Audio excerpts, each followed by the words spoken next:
Voir.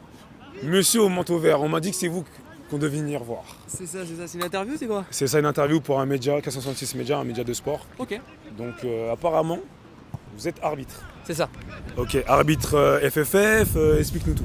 Bah, arbitre FFF, on appartient tous à la fédération. Après, on est tous à un niveau différent. Ok. Je suis pas arbitre à la fédération, j'aimerais bien. Mais Tu veux aller dessus. Tu veux aller sur ce projet-là. ouais, moi je suis un arbitre qui prend du plaisir et qui essaye de progresser Et du coup, j'ai une petite question, tu arbitres à quel niveau?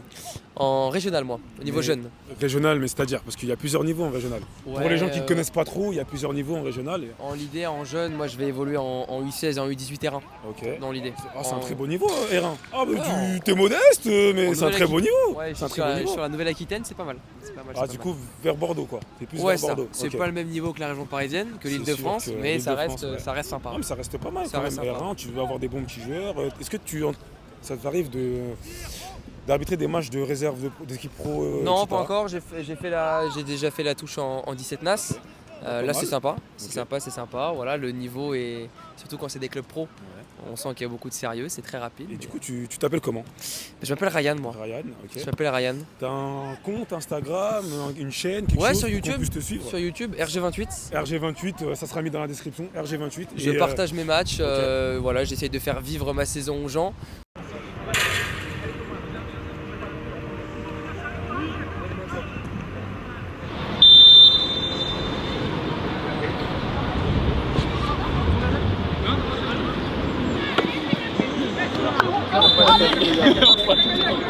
Donc là, c'est pas vraiment de la saison. Ce qu'on fait avec Quentin ici, c'est plutôt des matchs, des tournois, quoi. De l'arbitrage français et des arbitres français. Bon, on a des arbitres français, j'ai envie de dire compétents, qui Ouais. sont de plus en plus présents dans les compétitions internationales, comme Les tops, Clément on pourrait Turpin. dire, Clément Turpin. Clément Turpin, François Le Texier et Stéphanie Frappard aussi, tu la mets dans les tops Parce qu'elle Ouais. est souvent décriée. non, bah, elle a participé à la Coupe du Monde. C'est quand même Après, là, assez cette rare. saison, c'est surtout François Le Texier et Clément Turpin qui ont été en Ligue des Champions. Mais Stéphanie Frappard aussi qui a participé à la Coupe du Monde. C'est vraiment Stéphanie Frappard et Clément Turpin qui incarnaient à l'arbitrage français la saison dernière. Je pense que c'est la même. Mais oui, on a des... Mais souvent, quand on voit un peu les débats de foot ou même les avis des internautes, j'ai l'impression que les arbitres français sont quand même assez critiqués. Ouais, mais c'est pareil dans tous les pays. Le souci, c'est que les débats, ils sont faits en toute modestie par des gens qui n'ont jamais ouvert un bouquin d'arbitrage. Ok. Même moi qui regarde, voilà, c'est un peu sec de dire comme ça, mais même moi qui regarde par exemple des émissions de foot, etc. Ouais, on voit faites des- pas des spécialistes en plus. Oui, mais des spécialistes qui ne sont pas dans l'arbitrage. Ouais. Parce que, on va dire, c'est toujours un peu compliqué de critiquer son collègue.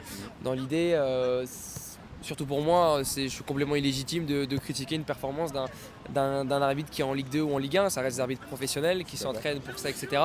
Et souvent, on va parler des mains, etc. Il va y avoir une rubrique de 5 ou 10 minutes sur les mains, alors que c'est la règle. La règle, Main, elle c'est est... main, quoi. Ouais. Ouais, voilà, il y a des règles. Après, les gens sont plus dans l'esprit du jeu. Nous, on est plus dans les lois du jeu. Malheureusement, il y a des lois du jeu qui font pas forcément plaisir au spectacle, des gens à regarder, etc. Mais il y a le règlement et c'est comme ça. Et les commentateurs ou la façon dont c'est décrit sur Internet, c'est plus dans l'esprit du jeu. Et nous, on est plus dans les lois Maintenant, du jeu. j'aurais une petite question pour les gens qui ne sont pas forcément des spécialistes de foot Ouais. et qui aiment en regarder de temps en temps. Explique-nous en quelques mots la règle du hors-jeu. La règle du hors-jeu, le fameux hors-jeu. Qu'est-ce que c'est un hors-jeu? La règle du hors-jeu. Si tu pouvais la résumer pour. La définition est chiante. Voilà. La définition est chiante. Donc C'est c'est à pour ça partir que- du milieu de terrain. Si le joueur au départ du ballon se trouve dans son camp, on n'a pas de position de hors-jeu. Ouais. Et en gros, un joueur est en position de hors-jeu quand il est plus près de la ligne de but que l'avant-dernier adversaire et le ballon. Ok, d'accord. Donc Donc ça on veut dit, dire si pas, toi. on dit pas avant-dernier défenseur, Ouais, parce que si le gardien dépasse le défenseur, donc on dit avant-dernier adversaire maintenant. mais là je pense que tu auras perdu un peu tout On le a monde. perdu beaucoup de monde. Mais pour grossir un peu le truc, c'est que par exemple, toi, tu es dernier joueur sur le terrain. Moi, je suis là, on me fait la passe, je suis hors jeu. Alors, non, c'est l'avant-dernier.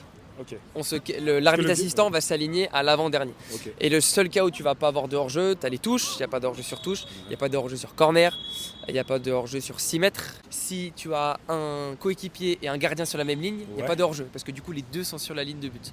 Donc voilà, après ça reste technique.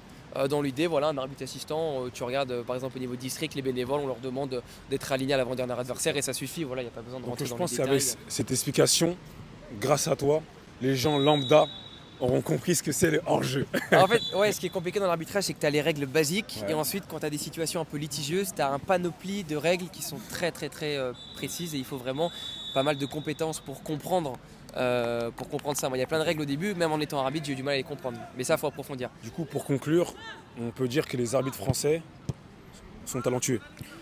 Mais si, sur ce niveau-là, oui.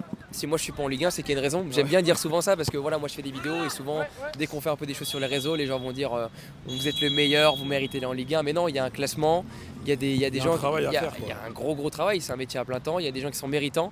Et je pense qu'on devrait arrêter de critiquer quand on n'a pas forcément la finalité ou on n'a pas l'expertise. C'est surtout ça. Mais bon, c'est un peu Internet où chacun donne son avis surtout. C'est voilà. ça. Un peu Bah écoute, je te remercie Ryan. Avec plaisir. En espérant que tu finisses en Ligue 1, en Ligue des Champions, en Coupe du Monde. Déjà de prendre du plaisir Ouais. et puis faut pas se mettre de limite, aller le plus haut possible. Mais voilà, moi c'est surtout de prendre du plaisir et de partager l'arbitrage comme je fais pour donner envie aux gens de prendre le sifflet. Merci en à tout cas. toi Ryan.